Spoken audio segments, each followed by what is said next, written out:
All right, YouTube, are you ready to continue on? The other day we talked about flexible goal setting. Today, though, we're going to shift gears around because, when we do goals, we want to be smart about it. And yeah, we're going to talk about smart goal setting and just give some real practical things with it that I'll just personally share as well, just to give you some ideas as to what I'm talking about in my definition of it or interpretation of it. Now, there is tons of stuff, as I indicated in the other video, lots of stuff online to watch. So don't be afraid to go look all that information up. There are books written about it. There's tons of free content available online. Don't be afraid to look all that stuff up too.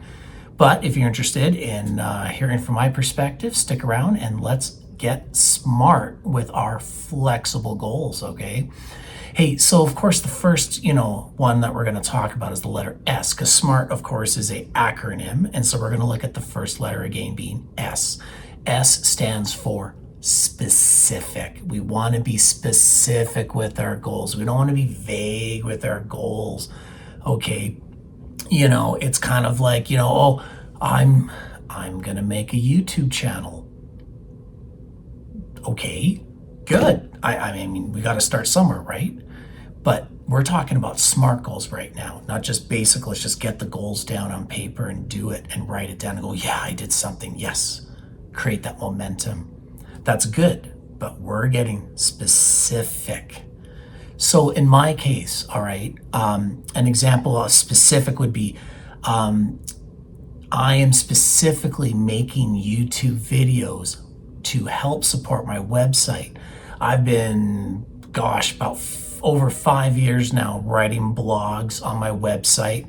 And then through those blogs, people have read them. I'm going, you know what? I think I'm going to check New Life Counseling out and see if I can maybe get some support in that area. And so this year I decided I need a break from type all the time and actually do even really what's turning out to be even more work, but I'm enjoying it, having a lot of fun doing it. And that's actually make some YouTube videos, but it's specifically for those who are actually interested in counseling through New Life Counseling and going, who's this Jeremiah guy? Who are some of the other people? Who are some of the other staff at New Life Counseling?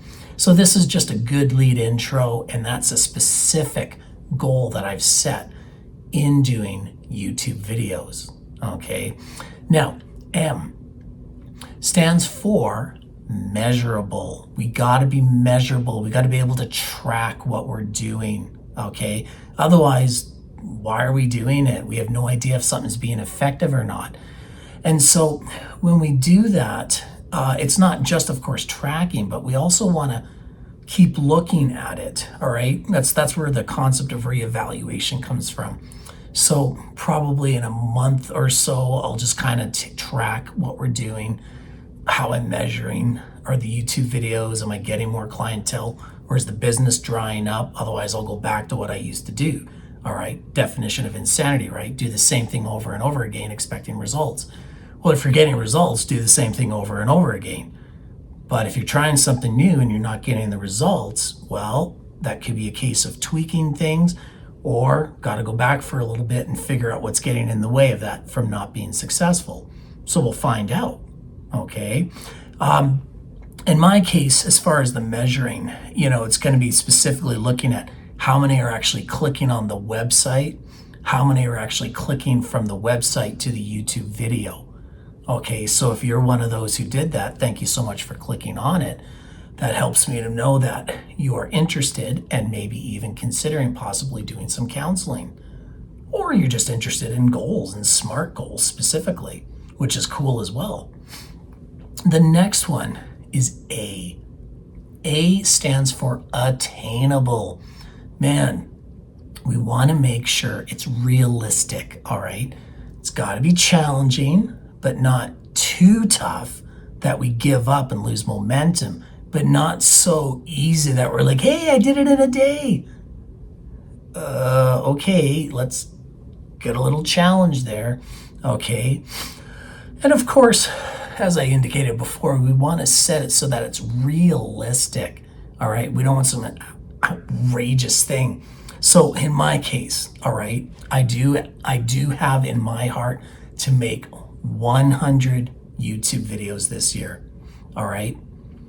But I'll be honest, when I look at the numbers, when I look at my time, when I look at my schedule, I don't know at this present moment if that's actually attainable, all right, or not. So for sure, my goal is between 50 to 100 videos. Where am I basing that from? 52 weeks in a year.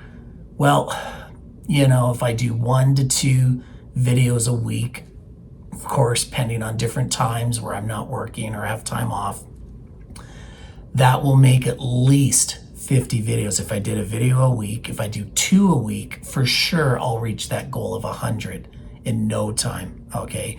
But maybe I can up it depending on scheduling and timing. If I do it, let's say 3 times a week. Wow, if I do 3 videos in a week, I would have 300 videos, but I'm not going to be filming every week. That's just not going to happen in my schedule, and that's a personal choice I have as well. So that's kind of how I think. So 50 for sure, that's my minimum goal, 50 videos for the year. But if I can get 100, that would be awesome. Nice content and a great way to support the community, to be able to help all of you viewers to be able to support with different topics that are out there that we'll be talking about in this channel. All right, let's take a look at R. R stands for relevant. All right, we got to make sure that there is a purpose, a relevancy to it. So for me, how is it relevant in my goals? Well, I myself do have a private practice, okay, where I see clients, and of course, if I don't have clients, I don't have a practice. So my hope is that by creating videos, minimum of 50 to 100 videos this year, that will allow a relevancy of something different beyond just blogging and typing. But now we've got video content that goes along with that, which adds value to what I am providing for my clients who are watching it, or you in YouTube land. And then that allows a relevancy within what you're watching, which makes you then hopefully want to watch more, which is great. Which is, of course, a good point to talk about the ever so loving, make sure, please click and subscribe. If this is relevant to you, click that button, subscribe, and then you can continue to watch these videos as they progress and develop and grow and all that good stuff. All right, let's look at the last one now. The last one is T. T stands for timely. We gotta be timely when we're doing our goals. All right, we just don't want to be again everywhere in what we're doing. We want to specify deadlines. We want to monitor what we're doing, okay, looking at how the progress is going. And then again, we got to relook at things or reevaluate, okay? So, I kind of hinted at this before, so I probably jumped the gun a little bit, but in my case, from a goal perspective of YouTube videos, it's 1 to 2 videos a week, okay? That if I can get 1 video a week, for sure I'll have 50 videos. If I can do 2 videos a week, for sure I'll have 100. But in the timeliness, I know that there's vacation time coming up. I know that there are days off. Another video we'll probably have down the road, self-care, making sure that we're not burning out. Well, I'm not going to be recording videos during that time because that's a healthy time that I need to rejuvenate to be able to continue to do things like this and to be able to support my clientele within the private practice. So I hope that supported you a little bit, just a different variation with some real practical application using SMART goals and being smart with our flexible goals. But for those who are more serious about the goal setting, SMART, again, is a great tool to kind of compare and line up. Do I have enough? Do I not have enough? Do I need to expand my goals? Have I gone way too large and this is just not realistic? All of those different things: specific, measurable, attainable, relevant, timely. Powerful stuff. And beyond just personal goal setting, this can be used in so many other different areas of life as well. On the side, I've done a lot of music for years, and I apply S.M.A.R.T all the time. It can be just for practicing purposes. So when I'm practicing, let's say, an instrument, you can use S.M.A.R.T goals with that, okay?